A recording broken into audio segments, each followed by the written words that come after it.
Bongbong Marcos na yan. Ayaw na ayaw. Hoy, pakyo ka rin.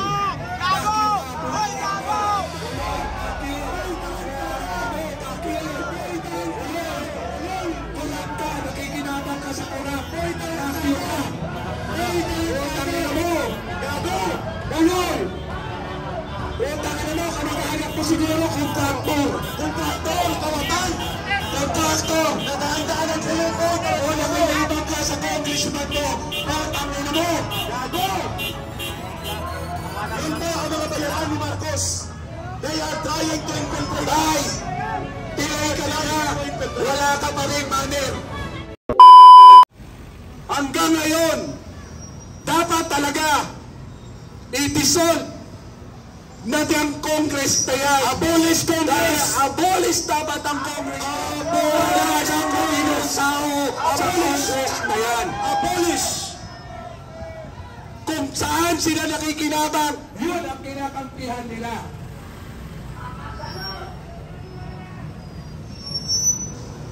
Nasaan na ang makatao nyo? Nasaan na ang makabayan nyo? Buti na lang yung iba kong kasama, selfies sa cellphone na lang. Pero putang ilan tong mga ito, selfies sa lahat ng bagay. Papayagan pa ba natin na tayo ay gagahasain ng mga congressman ito, yung mga party list na ito? Hindi na! Hindi na! Hindi na!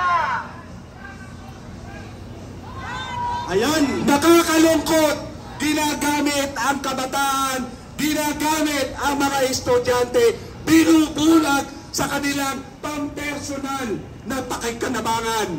Pero may mga kabataan din na nandito sa atin.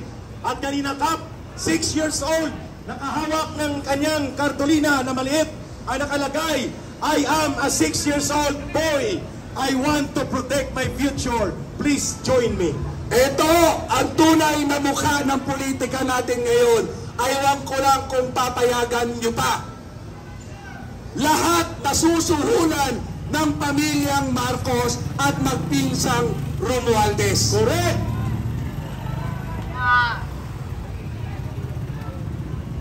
Binubuhay nila yung mga dating makakaliwa. Nagsama-sama na ang mga dilawan, nagsama-sama na ang mga pingsihan. At pati ang komunista, kasama na rin nila para lamang mapigilan ang tamang panggobyerno. Pinabayaran nila! Pera-pera na lang ba kayo, mga putang ina nyo? Maawa kayo sa mga Pilipino! Nakakalungkot yung mga nakakaangat sa buhay at pinag-aaralan, nagpapagamit sa mga magnanakaw na opisyal ng gobyerno. Mga magnanakaw at mandarambong na dapat atulan ng bayan. Di bali kayo. Di bali ka. Meron kang inaasahang may suporta sa iyo galing sa korap na administrasyong ito. Maya kayo! Tama. Eh paano na yung mga ordinaryong taong bayan na walang inaasahan kung dapat suporta, obligasyon ng gobyerno, tulungan ang taong bayan, bigyan ng trabaho, bigyan ng mga kain, bigyan ng tahanan. Tama! Kaya ang panawagan natin, Tatay Rane, habang ikaw ay nagpapatuloy, dadaguntong ang tamang paniningil. Marcos resign! Marcos resign! Marcos resign! Marcos resign! Marcos resign! Marcos resign! Ako po ay titigil!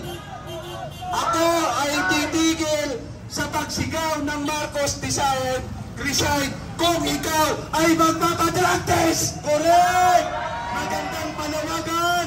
Magpadrag tester polikol! Kami nga sa City Hall bukas, mga konsihal, itadrag test kami taon-taon para patunayan na kami mismo ay hindi adik. Yun! Hindi natin deserve na adiktos ang presidente. Itong mga taga-DPOS, lahat ng mga taga-traffic management, kailan lang nagkaroon ng drug test sa kanila. Tama. Pero putang ilang adik ng Bongbong Marcos na yan, ayaw na ayaw. Hoy, pakyo ka rin. Pakyo ka.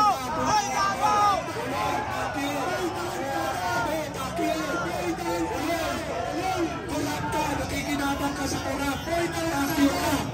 Putang ina mo. Gago. Ulol. Putang ina mo, kamakahanap mo siguro kontraktor. Kontraktor, kawatan. Kontraktor, nadaan-daanan sa iyo ko. O nakikinabang ka sa congressman mo. Putang ina mo. Gago. Yan ba ang mga bayaran ni Marcos? They are trying to infiltrate. Tay, tinay ka na nga. Wala ka pa rin manner. Nag-dirty finger pa siya. Ay, ang galing! Ayan! Sakalo! Malunod ka sa baha! Sana malunod ka sa baha! Huwag tarantado! Ayan o! Marcos resign! Mas malakas! Ayan! Marcos resign! Marcos resign! Marcos resign! Alam nyo! Yan ang ugali! Marcos resign! Go, go, go, go! Marcos resign! Marcos resign! Gusto niyo magpakinan? Yeah! Alam niyo po? Marcos resign! Alam niyo ho? Yan ang ugali ng taon na kinabang sa pera ng gobyerno. Bakit sila ang mawalaan ng pakinabang? Kaya tayo, tinanaan ng mga magdanakaw na to, tayo ang magsasakripisyo. Hindi namin papayagan yan dito. Subukan mo lumapit dito sa mga nakaranas sa baha. Kung hindi ka nalamon ng mikropono, tarantado ka. Pagalting-galting. Huwag nyo kaming kakantiin. Subukan mong lumapit dito at lalamunin mo itong mikropono. Kami, lahat ito, kanya-kanyang gastos para lang pumunta rito. Hindi kagaya nila. Utang ina, sinusuportahan lahat ng organisasyon nila. Sige, mas malakas. Marcos resign! Marcos resign! Marcos resign! Marcos resign! Alam nyo ba ang kasabihan? Alam nyo ba ang kasabihan? Ang kumuproteksyon sa magnanakaw sa ating gobyerno, magnanakaw na rin sila. Paramira, likod pa korupsyon si Marcos ang sinusuportahan. Tarantado! Ito ay Marcos resign! Go ahead ka! Go! Alam nyo ho, maramdamin kaming nagpapahayag kasi kami ang tinatamaan, ang pamilyang ordinaryong Pilipino, ang laging sinasakripisyo at laging ninanakawan ng mga napagsasamantalang tao sa gobyerno.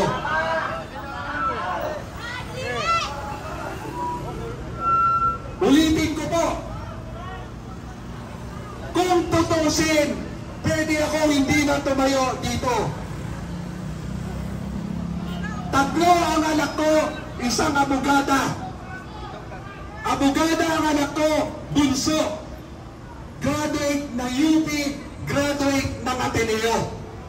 Yung pangalawa ko, doktora na naglilingkod ngayon sa mamamayan. Ang pangalay ko, katuwang ko ngayon sa pagtindig sa katotohanan. Bakit namin ginagawa ito?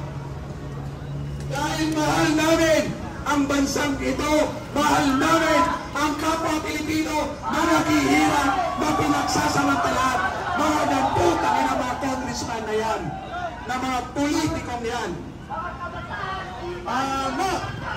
Kaya Marcos resign kami dito. Palalayasin at huhusgahan ng taong bayan ang kriminal at mandarambog na si Marcos. Darating tayo dyan.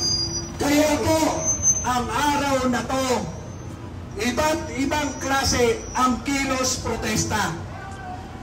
Pero yung dalawang kilos protesta, pinondohan ng mga magnanakaw na congressman at magnanakaw na administrasyon ng Pangulong Marcos. Correct! Saan ka nakakakita? Yung kanilang sa placard pa lang, makikita niyo na nagtatago sa party list. Yes, isa pa yan ang akbayan, party list ni Boy Niwe. Tingnan mo, 150 million ang mga naman, ang tarpaulin nila. Tarantado ninyo ng grupo na yan. Iisa lang ang may gawa ng tarpaulin nila. Ang nakakalungkot, yung mga ordinaryong mamamayang kayong nakikinig dyan, kayong natatakot dyan, kayong walang pakialam, habang wala kayong pakialam, nanakawan at nanakawan tayo ng mga administrasyong Marcos na to at mga congressman na to. Agree! Yan ang totoo. Kaya sila nagpaparali-rali, hindi para sa katotohanan at paninigil.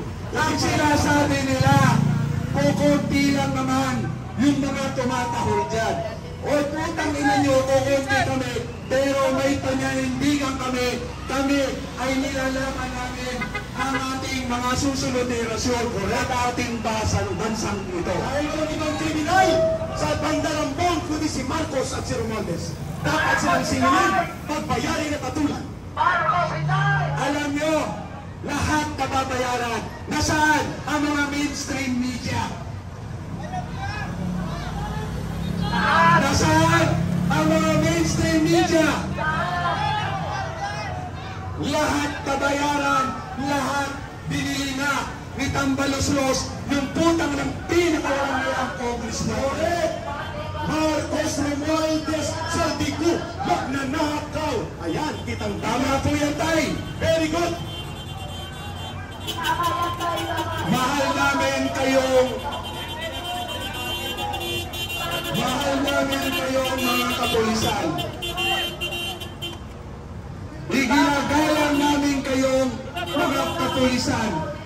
Ang laki ng paggalang namin sa inyong uniforme. At sa lahat ng mga empleyado ng gobyerno dito, maraming salamat at nandiyan kayo.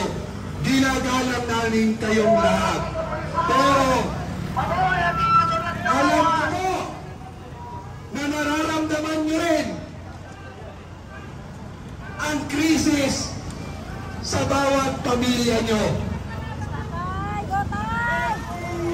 Alam ko rin na kayo nangangamba rin sa araw-araw na kinakain ng pamilya ninyo. Mga kababayan ko, sana po tapusin na natin